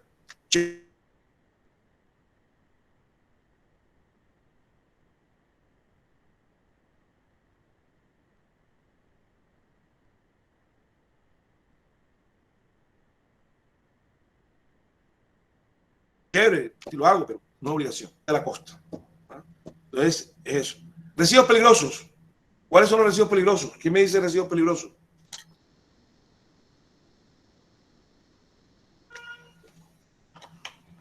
Ajá.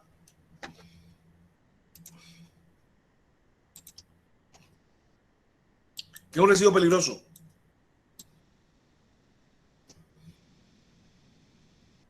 Martín Douglas, Mary Pertus, Mateo de Jesús, Melissa Paola, Mayber Páez. ¿Quién me dice que es un residuo peligroso? Uno de ellos también no son las baterías. O como tal, simplemente material reciclable. Chevy, cuéntame. Uno de ellos no son las baterías, o sea, los desechos de baterías. Sí, son aquellos residuos que por su condición pueden afectar la salud o el medio ambiente, ¿verdad? Pueden ser explosivos, pueden ser reactivos, pueden ser corrosivos, pueden ser, hay un listado, homeopáticos, vale. Entonces, por ejemplo, una bolsa de cemento es un residuo peligroso. Pregunto, ¿quién me dice? Andrea Carolina, Marianela. Una bolsa de cemento es un residuo peligroso. ¿Quién me dice? ¿Sí o no?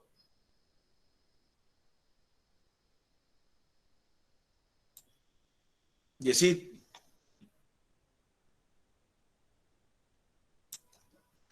Bueno.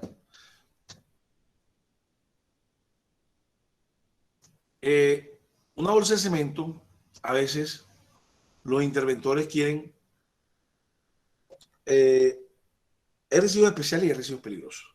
Una bolsa de cemento no es un residuo peligroso y muchas veces nos quieren hacer creer que sí es un residuo peligroso.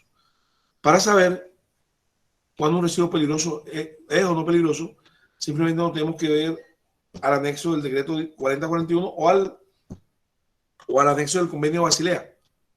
Ahí está el listado de residuos peligrosos y lo que esté ahí es peligroso y lo que no esté ahí no es peligroso.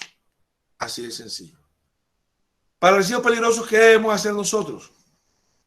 Esos residuos sí debemos empacarlos en unas bolsas rojas, en unas bolsas rojas. La norma nos me dice que yo puedo almacenarlos en obra hasta 6 meses, prorrogables otros 6 meses, o sea, hasta un año puedo tener esos residuos peligrosos en obra y al final tengo que entregárselos a un operador especializado que tenga su permiso de transporte y una licencia ambiental para su disposición final, ¿verdad? Entonces, eso es lo que se debe hacer con el residuo peligroso. Entregárselo a un operador especializado, una empresa que tenga los permisos para eso. Así de sencillo. Puedo almacenarlo en obra hasta un año.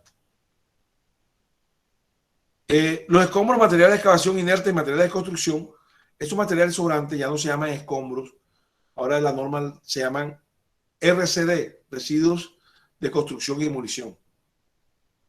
Si debo tramitar un permiso especial, ante eso, debo inscribirme ante la autoridad ambiental como generador de escombros y tengo que tener un programa de qué voy a hacer con esos escombros. Si lo puedo reutilizar, lo mejor sería reutilizarlos en obra, o si voy a disponerlos, tengo que tener un sitio, una escombrera que tenga los permisos o que esté avalada como gestor ante la autoridad ambiental. ¿Alguna pregunta?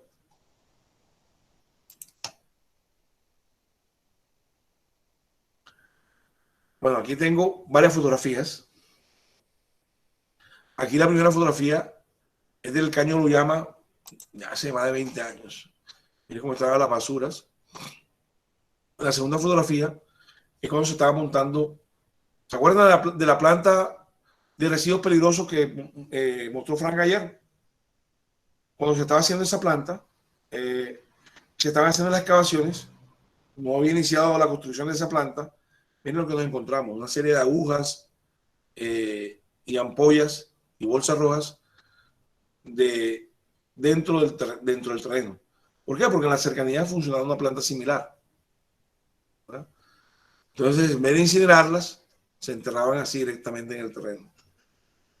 Esto es una foto, la de abajo, es una fuga de combustible, un tanque de combustible en San Pablo, sur de Bolívar. Acá, la fotografía de la derecha es una chimenea, que obviamente no cumple con ningún estándar. Esta foto es de un proyecto en Chitagá, una vía, Chitagá Norte de Santander, la vía entre Pamplona y Chitagá. Entonces aquí, en esta diapositiva es importante, Darío, en el correo está esta presentación. Yo creo que esta presentación se la vamos a hacer llegar a ustedes.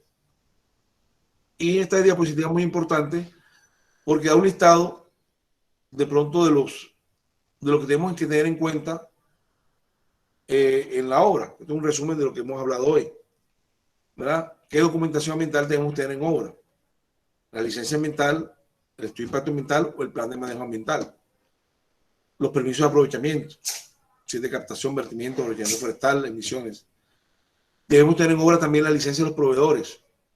Es la cantera de la cual surte material a la obra debe tener una licencia ambiental. Esa licencia debe estar en obra, ¿verdad? Los títulos mineros de esa cantera, los tiquetes de venta de esa cantera. Por ejemplo, si tengo de pronto la empresa que me recibe, la escombrera que me recibe el material sobrante, residuos de demolición y construcción, debo tener los permisos también de esa escombrera. Los certificados de compra de agua. Obviamente, si no tengo una concesión de agua, debo comprar agua a alguien certificado para eso. El certificado de disposición de residuos domésticos. Una empresa de prestadora de servicios, a veces nada más el recibo de aseo sirve. ¿Ya? El certificado de disposición final de los residuos peligrosos. El certificado de disposición de agua para baños portátiles y el permiso de la empresa que me hace el mantenimiento, ¿verdad? Bueno, y a veces para el cierre, el INVIAS, digamos que este es un listado de INVIAS, el INVIAS me pide los certificados de charlas, un certificado de la personalidad diciendo que la obra estuvo bien hecha, el paisalvo de la autoridad ambiental. Hay una cantidad de formatos que exige el INVIAS, los informes mensuales, los informes de cumplimiento ambiental, a veces no aplican, a veces sí aplican. Los certificados de revisión técnico-mecánica de los vehículos, hoja de mantenimiento de maquinaria, el formato de manejo de campamentos, y a veces hay listas de chequeos semanales, mensuales, trimestrales, semestrales. Y en caso de haber monitoreos, también los resultados de monitoreos. ¿Alguna pregunta?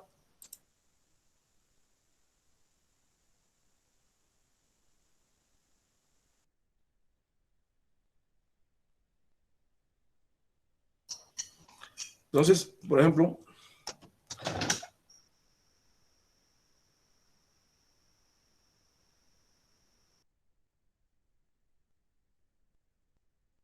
para realizar los informes mensuales, ¿verdad? Cada actividad le hago una ficha ambiental. Y en el informe mensual hago el resumen de qué hice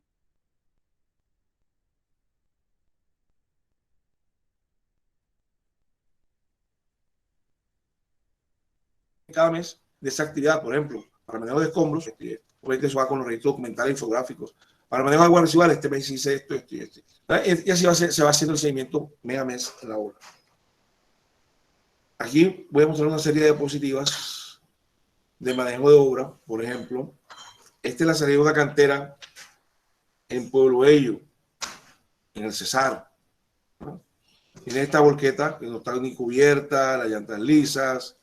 Y esta es la salida de la cantera, donde las llantas de las volquetas arrastran el material hasta la vía. Esto es muy peligroso, dado de que ese material puede provocar accidentes. Llega alguien a alta velocidad y la arena impide que las llantas agarren el freno y el carro se deslice y ya puede pasar un accidente. Entonces, por norma, este material no debe llegar a la vía. Este es el kit, lo que le comentaba. Esta es la draga. Esta es una draga. Y esta fotografía tiene menos de una semana. Esta es en la draga ya en Barranca Bermeja, donde está el kit de residuos, ¿verdad? Que me obliga a interventoría. Están los residuos peligrosos. Está la caneca blanca y la caneca negra. Y eso está en la draga. La fotografía de la derecha, ¿quién me dice qué es? Alguien que me diga qué es la fotografía de la derecha.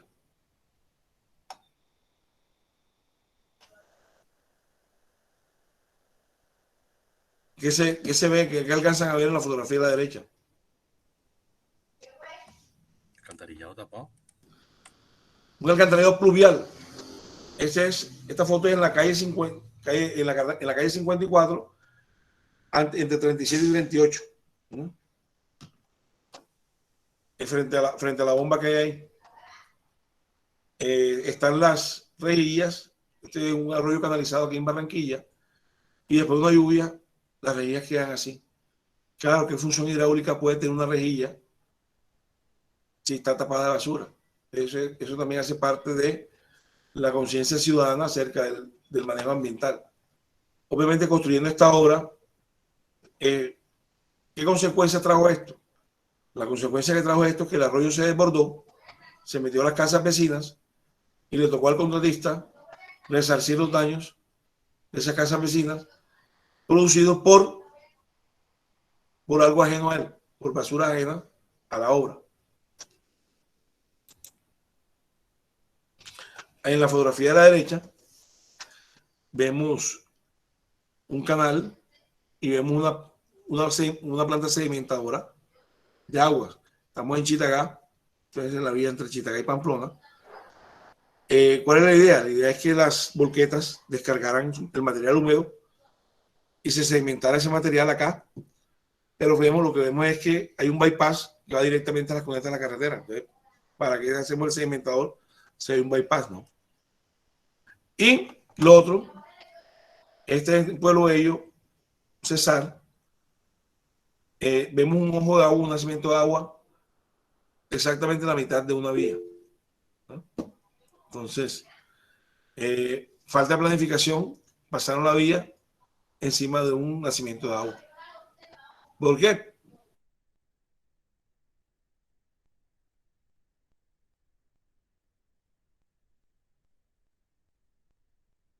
Porque sí, aquí tenemos a un señor haciendo el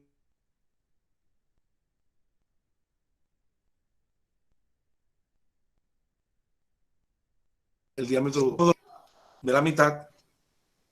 Lo que vemos es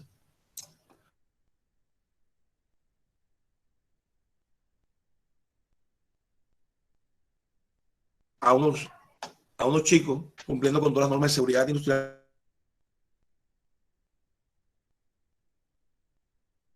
que es la charla que viene ahorita. Miren el riesgo de derrumbe que hay ahí. Ingeniero, aquí Sí. Jaime Barragán tiene una pregunta en el chat. Dígame, Jaime. Dice, buenos días. Para el tema de disposición final de escombros, ¿bajo un criterio o dimensión se puede considerar un SOTME dentro de la misma obra? Jaime, vale, mira, SOTME es una abreviatura que le ha dado el INVIA. Esa palabra solamente existe en contratos de INVIAS. De resto no existe en ningún otro lado. Que significa zonas de manejo de escombros y material sobrante, ¿verdad? Pero ya no tiene sentido utilizar la palabra SOTME cuando desde el año 2018 entró a regir la resolución 472, que ya le da manejo al tema de material sobrante, ¿verdad? Entonces ya, sí, dentro del programa, dentro de la resolución 472, te dice que el contratista, el constructor, debe presentar un programa de manejo de los residuos de demolición y construcción, ¿verdad? Y dentro de ese programa sí puede colocar esas zonas de botadero, ¿verdad? Lo que nosotros que hemos trabajado en contratos de envías llamamos SOTMES. Sí lo podemos incluir dentro, claro que sí, lo podemos incluir dentro de ese programa de RCD que hay que presentarle a la autoridad ambiental. Esa es la respuesta, Jaime. Jaime.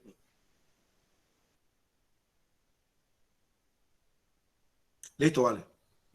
Sigamos. Bueno, miren, esto es una volqueta, esto es acá en Arroyo Piedra, la volqueta esta. Ahí están partiendo roca caliza.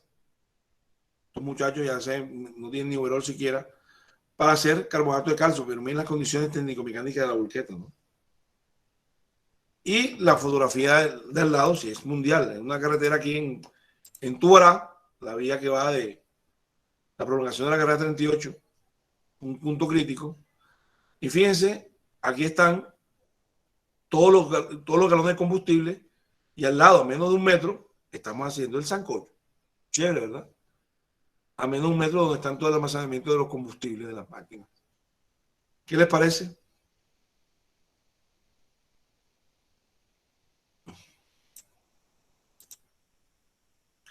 Entonces yo quiero mostrarles una serie de diapositivas sobre los impactos de los recursos, ya que estamos terminando otras conferencias, para que tengamos un poquito de conciencia ambiental en el planeta, que es lo que nos hace falta. Muchos no sabemos ni siquiera qué es la capa de ozono, ¿verdad? Ni cómo funciona, ni qué espesor tiene, ¿verdad?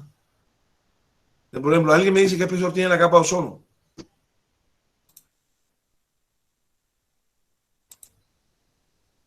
Sí, la capa de ozono puede tener de 25 a 50 kilómetros. Y cuando nosotros vamos cuando nosotros nos metemos a internet, nos dicen que la capa de ozono tiene 7 milímetros. ¿Por qué esa diferencia? Si en internet nos dicen que la capa de ozono tiene 7 milímetros, y acá yo le estoy diciendo que la capa de ozono tiene 50 kilómetros de espesor. ¿Sí?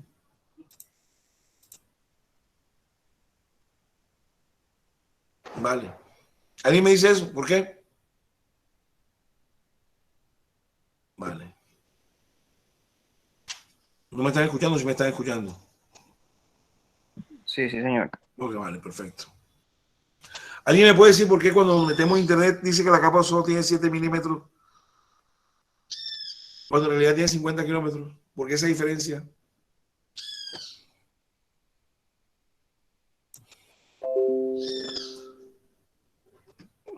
Bueno, hablamos de eso ahora. ¿Saben qué? 10 minutos. La diapositiva es muy simple, explica de una manera muy simple lo que pasa con la tala en laderas, en taludes. Si yo tengo un talud bien arborizado, ¿verdad? Obviamente ese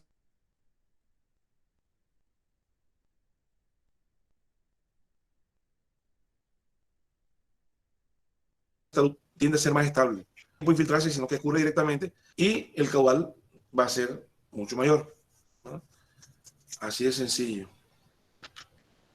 O por ejemplo, lo que hablábamos ahorita. Yo tengo un humedal, lo seco para hacer construcciones y esa agua que se almacenaba acá, ¿a dónde va? Ahí mismo. Esta es una foto muy diciente, tomada del mismo sitio, ¿verdad? Este es el lago del Cisne en Barranquilla, hace unos años, hace unos 10 años, se secó completamente el lago del Cisne, lo secaron, ¿verdad? Afortunadamente tiene agua de nuevo, de pronto no de la mejor manera, pero no vamos a discutir ese tema, pero por lo menos tiene agua de nuevo, ¿verdad? Este es el mar Aral, ¿verdad? Era cuando yo estudiaba en el colegio, me decían que los grandes lagos de Asia, el lago Aral, que en realidad no es un lago, es un mar por las dimensiones, está completamente seco. Contrario a este río en el oriente, en el extremo oriente, que está bien bonito y bien cristalino, ¿no? Esta es una fotografía tomada desde el mismo sitio. Aquí vemos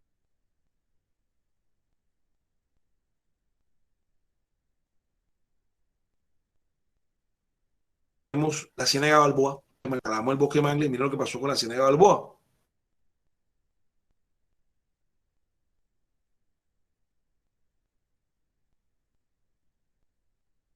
Ya muchos no se acuerdan. Bueno, ustedes no alcanzaron a... Esta foto es de la Ciénaga Grande de Santa Marta. Esta foto fue el viernes pasado.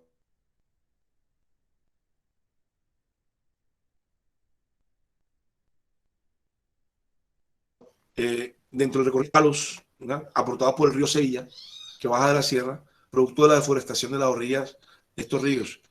Y no solamente están acompañados de palos, sino de plásticos y residuos sólidos domésticos, o sea, basuras. Y todo eso llega a la Ciénaga Grande de Santa Marta. Esto es en el río Atrato, desembocadura del río Atrato, en el Golfo Urabá. Este es un pueblo que se llama Boca Coquito, en las construcciones. Y esto que vemos aquí, que está en las afueras de las casas, estos son viviendas. Este es el baño de cada vivienda. Cada vivienda tiene un baño encima del río, ¿no? Este es París, la contaminación del recurso aire. Esperamos que nunca llegara a tener esto así, a utilizar esto, aunque ya el aire, con el tema de las tapabocas, ya se convirtió en un lujo. Hacer tapabocas no sirve para nada, ¿verdad? Y lo que nos están vendiendo es simplemente cortinas para tapar lo que estamos haciendo con el planeta.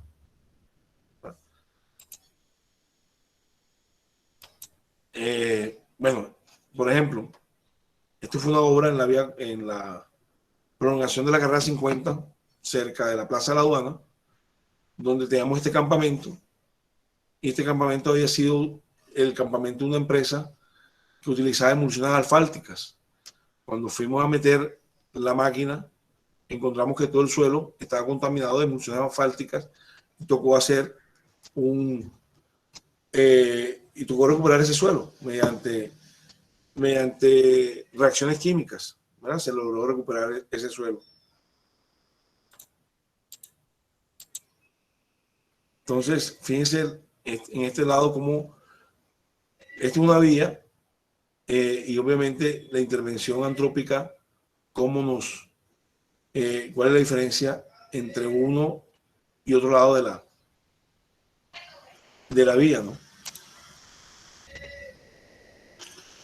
Obviamente insistimos en el tema de respetar la naturaleza, respetar los cuerpos de agua, respetar los árboles, ¿verdad? A veces la tala de árboles da tristeza ver sectores con tala de árboles, ¿verdad?